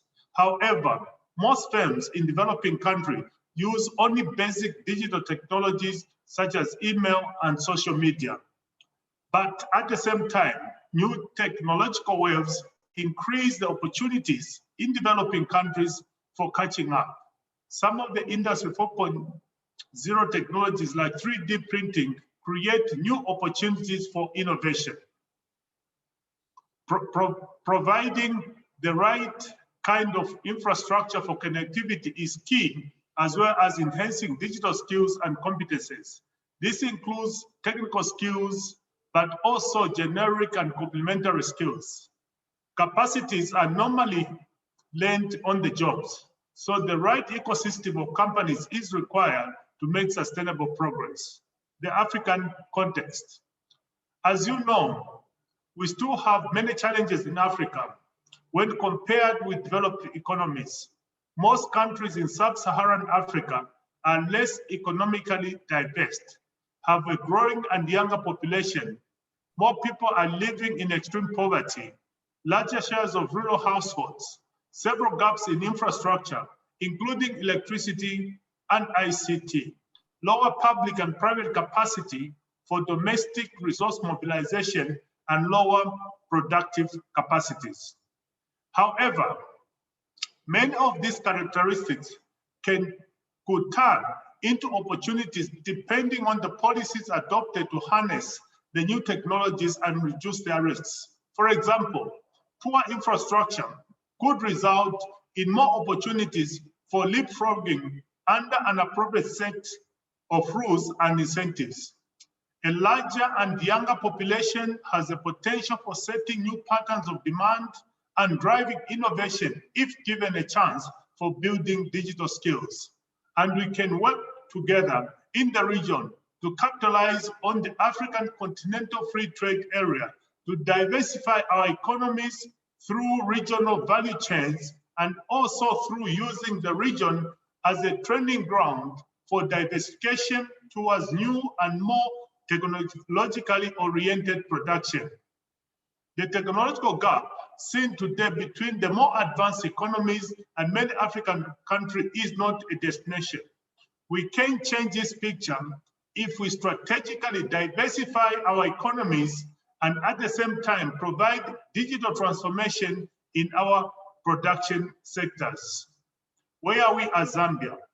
The goal of the new government is to transform Zambia into a nation in which digital transformation, science, technology, and innovation are the driving force for competitiveness and wealth creation. The guiding principles are inclusiveness, transparency, and accountability, equity and non-discrimination, partnership, sustainability, efficiency, and effectiveness. The Zambia 2020 National STI policy is well placed to help the nation to harness Industry 4.0.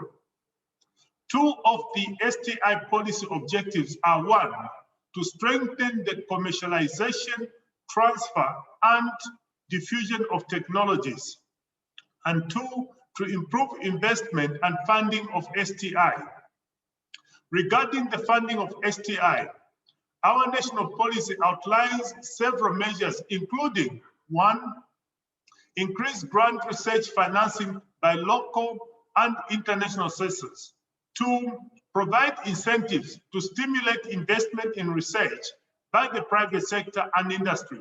Three, increase allocation for R&D to a minimum of 1% of GDP. Four, acquire appropriate equipment and infrastructure for STI. Five, facilitate the construction and equipping of R&D facilities. Six, facilitate the rehabilitation and equipping of R&D and innovation facilities. And seven, establish centers of excellence for scientific and technological research. We plan to reprofile science and industrial research as a driver of technological change in our economy. We need to do better in converting the capabilities into solutions. One of our priorities is to have a graduate-propelled innovation hub where graduates from institutions can transform their academic ideas into industrial solutions.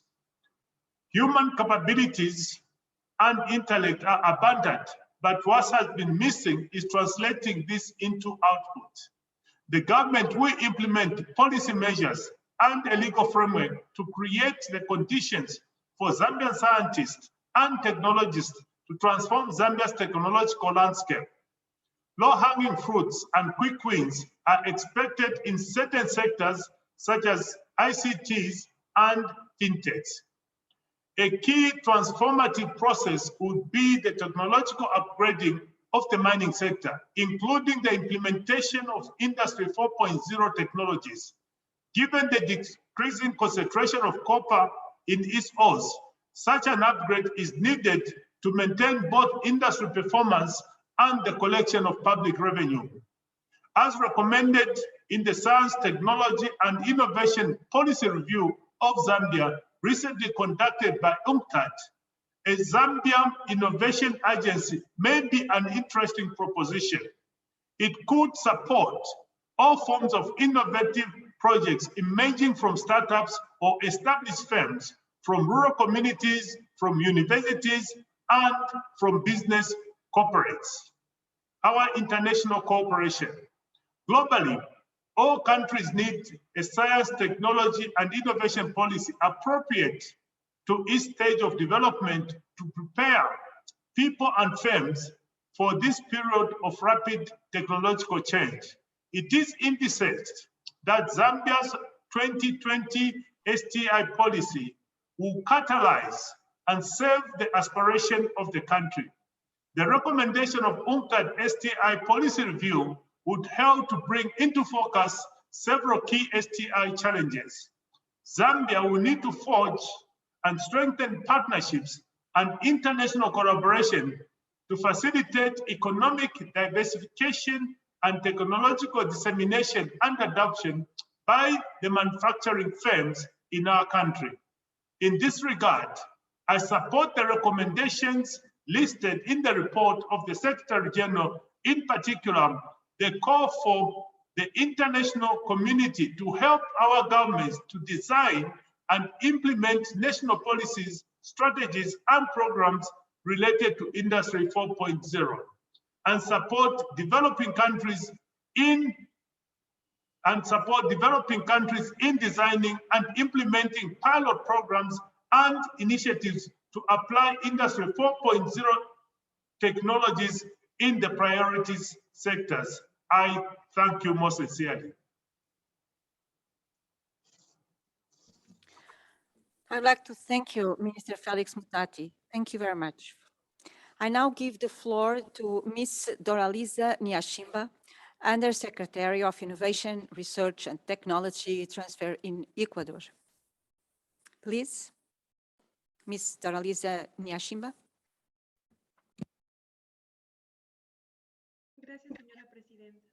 Thank you, Madam Chair.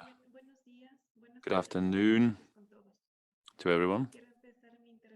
I want to start by thanking all delegations here for their presence at such an important meeting.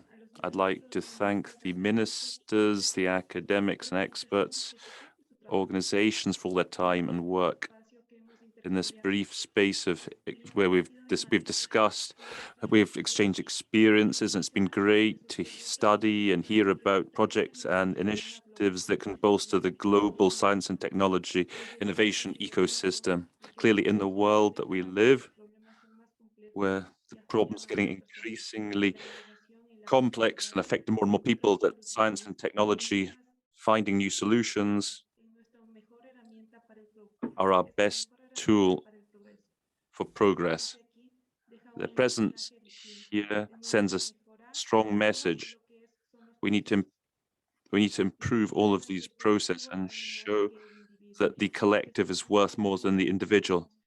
And it's only together that we can meet the challenges that we face as societies. For Ecuador, it's important to foster science, technology, innovation as a key pillar in our country's development. It refers not just to economic growth, but it's important that we shouldn't lose sight of other factors, such as the environment and society. We're a mega diverse country which means we shoulder great responsibility to think of alternative ways to improve our forms of development and address sustainability, where economy, society, environment can all be at one. This means we need to meet a big challenge, which is building inclusive policy that meets social, environmental, productive needs of the country, and which is aligned with the advantages of science and gear us towards a knowledge-based economy. Therefore, this year we'll be planning a national STI plan on ancestral knowledge, which will give us a clear roadmap whose long-term vision lets us develop and bolster the capacities of the generators of knowledge. Another important pillar of the country's development is interinstitutional cooperation, partnerships between public, private sector and academia. These are very important for the country's development. The need to adopt new and better technologies to enhance our productivity and compete in an increasingly globalized market. We are motivated to become part of Industry 4.0. This has been the trigger for a new generation of strategic alliances to achieve new opportunities for achieving the country's science and technological development, introducing an innovative culture in strategic sectors such as mining and tourism, based on ongoing cooperation with technological universities and schools. Ecuador is moving towards a new form of cooperation for the purposes of development. This has been consolidated at national level through the creation of innovation hubs. One is in the Galapagos Islands, which has the participation of a number of public and private universities from the UK and Ecuador, governmental institutions, investment funds, and international research institutions to work together to create an innovation space for sustainable development in the spheres of renewable energy, the circular economy, and agriculture and tourism, and many more. Finally, I want to stress Ecuador's commitment to work cooperatively. Many of us have amassed experience over the years which can serve as a basis for future projects. While there are so many challenges to meet, such as climate change, migration, the lack of access to resources, destruction of the ecosystems, we are certain that none of us can resolve these problems alone. The only way to keep moving forward will be together, by working together and learning from each other. Thank you. Muitas gracias, Mrs. Nyashimba. I now give the floor to our last member of government of this panel dedicated to Industry 4.0 today, His Excellency Mr. Tudor Prizekaru, Secretary of State of the Ministry of Research, Innovation and Digitalization in Romania. Please, Excellency, you have the floor. Thank you very much for this opportunity to present some ideas concerning the Industry 4.0 and its implementation. It is a huge advance for the mankind working in this area of Industry 4.0. But at the same time, I remember that once upon a time, President Roosevelt said that if a fire is running on your street, you should help those people to finish it, because that fire can grab you, can destroy yourself also. And in this first slide, we can see that we can live in this society in skyscrapers, and next to us to be very, very poor houses, very, very poor people. And the back influences can be very, very strong. Society is living, is flowing over the time. But I think we have to keep in mind this situation, because we have to live together. Next slide, please. So we are experiencing this industry 4.0, but what does it mean in fact? What is the purpose of the industry 4.0? To grow much more. So we shall expect an economic growth. And this economic growth needs to help the poor people, needs to be implemented also into an inclusive development. So if we are not thinking in this way, not looking around us, I think it's not a very good idea. And we can demonstrate it. Next slide, please. You see, if the poor society next to us will have jobless, will not have the access to the last achievements of the Industry 4.0 to its growth, we shall see that they will have joblessness. That means a deep poverty, and that means that the inequalities will be increasing in that regions. What shall they create? They will create migrations. Migrations which will come over the advanced societies. It's a simple principle. And what they will create here, also jobless and so on. So due to this fact, I think we have to cut this very bad circuit.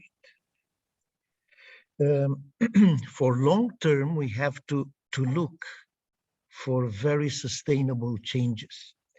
Next slide, please. And here we have a kind of a dilemma.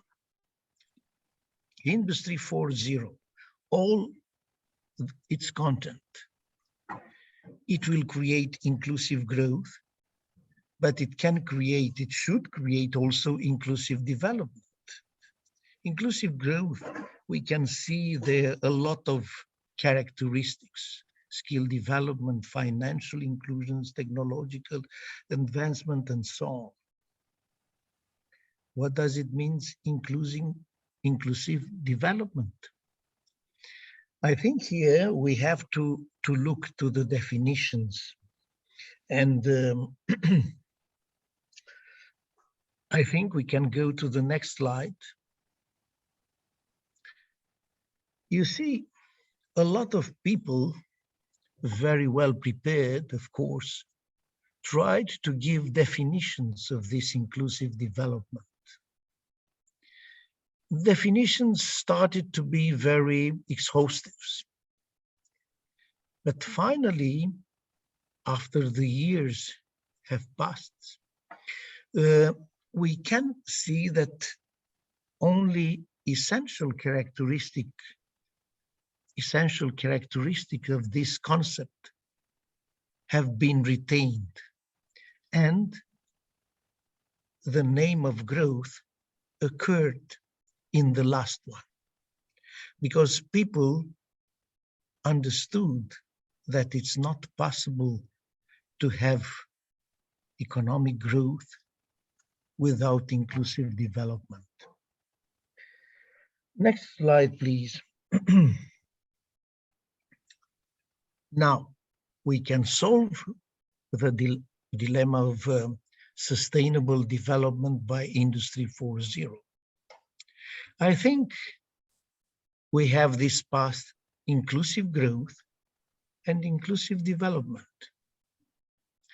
The first one is belonging to the political dimension. Our colleagues in the politics, they should decide how much will be they involved in this inclusive growth. On the other hand, inclusive development means environmental dimension anyway. So we have to look at those poor areas that I have presented at the beginning. Environment should be conserved. And here is the connection with a political dimension. So finally, in conclusion, I want to say that for our point of view of Romanian government, we have to look around us. We have to look out to our neighbors, to Moldavia, to Ukraine, and we have to implement there also our achievements, starting from the Industry 4.0 developments. Thank you very much. Thank you very much, Mr. Tudor Prizicaru, Secretary of State from Romania. And now I give the floor to His Excellency, Mr. Douglas Leczolatep. No, he's not here, sorry. So we move directly to the third and final part of our session today. But before, I wish to thank all the members of government presented today in this ministerial discussion for their remarks, call of attention, and great insights. Thank you very much. You enrich our panel, definitely. So now we enter in the final phase of our session of today, and I will now open the floor for the interactive discussion. I already have a request for the floor. For those online, please ensure that you have raised your virtual hand and that the Secretariat can give you the floor at the appropriate time. And so I give the floor to Cuba, and I ask for your intervention to be 3 to 4 minutes. Thank you. Muchas gracias.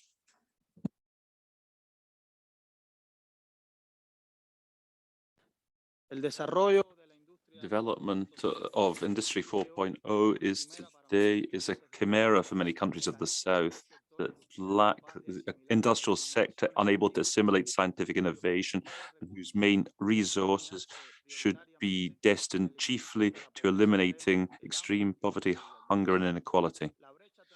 The technological gap between the developed and developing countries is growing.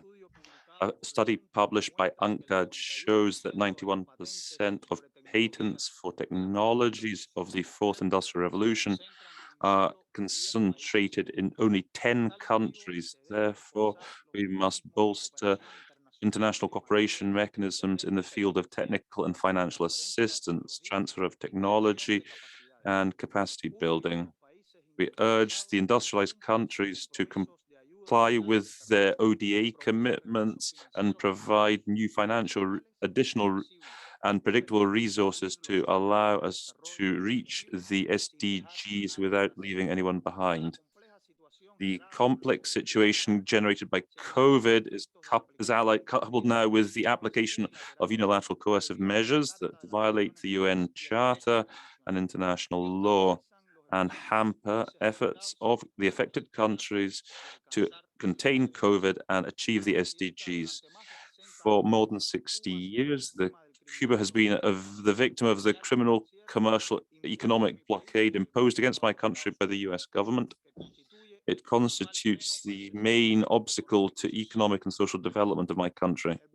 The blockade has been stepped up opportunistically and to unprecedented levels in the context of the pandemic. No citizen or sector of the Cuban economy is has escaped the impact of that political measure, and the Industry 4.0 is no exception. In spite of this, continues to commit to a future of sustainable development with a science, technology, and innovation system that's already established, with trained human resources in the key fields and political will to assimilate Industry 4.0 into its development plans. In conclusion, I reiterate the need to foster international cooperation in the field of transfer of technology, access to external financing, and capacity building as prerequisites for the implementation of the 2030 agenda and promoting Industry 4.0. Finally, we're grateful to the panelists and the high-level participants in this meeting. Thank you. Muchas gracias, Cuba. And now I give the floor to China. Please keep in mind the up to 4 minutes for your intervention online.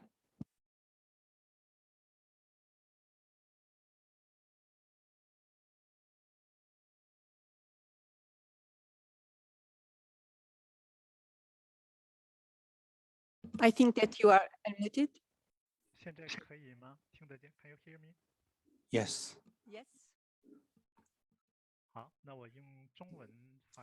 I will speak in Chinese. I thank Madam Chair, experts, and ministers for their statements. China attaches great importance to the development of Industry 4.0.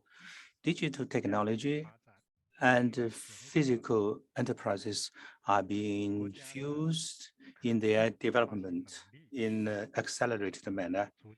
The capacity of science, technology, and innovation of my country, is increasing.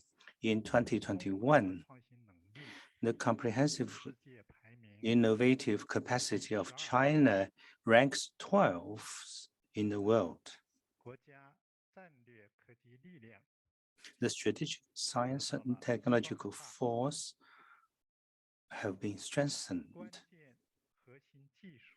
The key or core technology have seen development or breakthrough. The high-tech manufacturing was developing very fast. The IT-driven service industry has registered remarkable progress. China has also increased its development of laboratories in support of the implementation of major science policies. And traditional industries have increased their embrace of digital technologies for their transformation and fusion. In 2022, China's science and technological sectors will give greater emphasis to research on major projects with emphasis on strengthening China's strategic capacity in science and technology, so that the strategically important scientists and young professionals and innovation specialists will be given great attention for training. Enterprises will have more prominence for training leading research teams,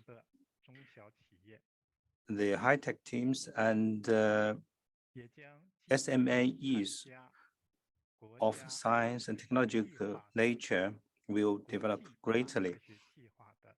They will take a part in the international exchanges and cooperations on major science and technological programs for the country. Thank you, Madam Chair. Thank you very much. And now I give the floor to the US, please.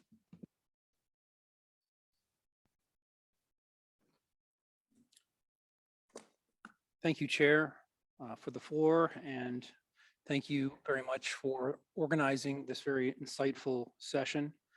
Industry 4.0 can jumpstart economic growth, but we must be careful and assess the quality and impacts of such technology and innovations on society and our planet before integrating them into infrastructure. These technologies and innovations have the capability to transform everything from the future of work to how we understand and manage our cities, to wealth and inequality. And this was described within the report. The Commission's report on Industry 4.0 emphasized creating institutional spaces. This is in section 42 and 43. And we wanted to highlight these sections because these institutional spaces bring together all the relevant partners, as well as building information exchanges for collaboration where true innovation can take place. This is important as any deployment of Industry 4.0 technologies and innovations carry costs that could entrench rather than reduce the inequality between countries and cities globally. And therefore, we must consider as a part of any deployment, a more holistic approach.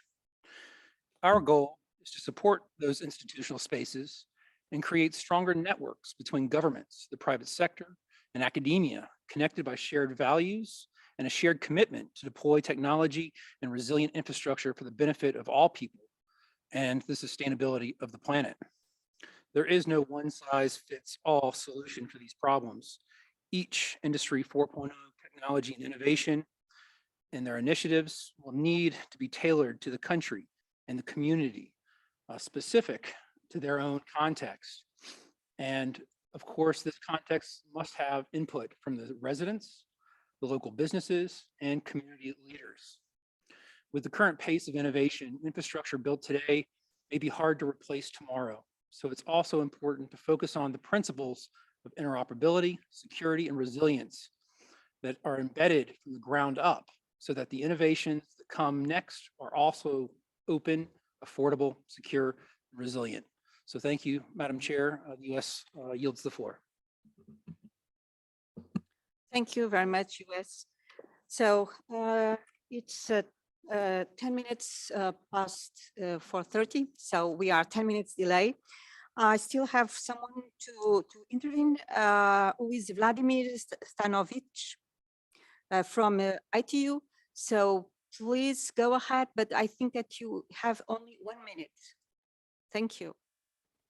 Thank you, Chair. It is a pleasure to address this meeting today on behalf of the International Telecommunication Union and introduce just briefly some of the updates to the contribution that we have already provided to this meeting. ITU, together with UNCTAD and other UN agencies and stakeholders through the WSIS process, is committed to strengthen collaboration in the areas of Industry 4.0 to enable people worldwide to reap the benefits of the fourth industrial revolution. This year, the WSIS Forum 2022 will organize a special track on ICTs for Industry 4.0 and emerging technologies to explore how frontier technology solutions will address sustainable development challenges and facilitate industry innovation in a rapidly changing world. UNCTAD is contributing to this special track by organizing a session on measuring the deployment of Industry 4.0 in developing countries, which will be held virtually on April 13th this year. Under the framework of the WSIS Forum 2022, ITU will organize a session on laying policy foundation to leverage emerging technologies for sustainable development, lessons learned from the 6th World Telecommunication Policy Forum, which took place earlier this year, which cover how stakeholders get from conversation to consensus on digital transformation in the service of UN Sustainable Development Goals. We look forward to be working with CSTD Secretariat and its members in integrating this important topic in the future of information and knowledge societies, and would like to invite you to already join the virtual format of the WSIS Forum 2022 and the final week, the concluding one physically here in Geneva, starting on 30th of May. Thank you very much. Thank you very much. So this was the last speaker on my list. Well, we have now reached the end of this high-level panel. I believe that we had a very good exchange, and I wish to thank everyone for their very valuable contributions. Tomorrow, the CSTD session will start at 2:30 p.m. Geneva time, and the Commission will take up item 3B with a high-level panel on science, technology, and innovation for sustainable urban development in a post-COVID-19 world. Tomorrow morning, there will be a hybrid side event on bioeconomy, circular economy, and green economy for sustainable development. It is organized jointly by Thailand and UNCTAD. The WebEx link was provided to those who have registered for the side event. Those who wish to attend in person are invited to this room starting at 10 a.m. Geneva time. 10:30 a.m. Geneva time.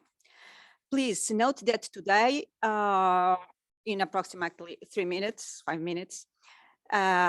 Geneva time, so 4:45, there will be a side event on hybrid side event on artificial intelligence strategies, which is organized by UNCTAD. WebEx links was provided to those who registered for the side event. For those who are in the room, you are invited to stay as the side event is hybrid and the Secretariat will be using this room. The meeting is adjourned.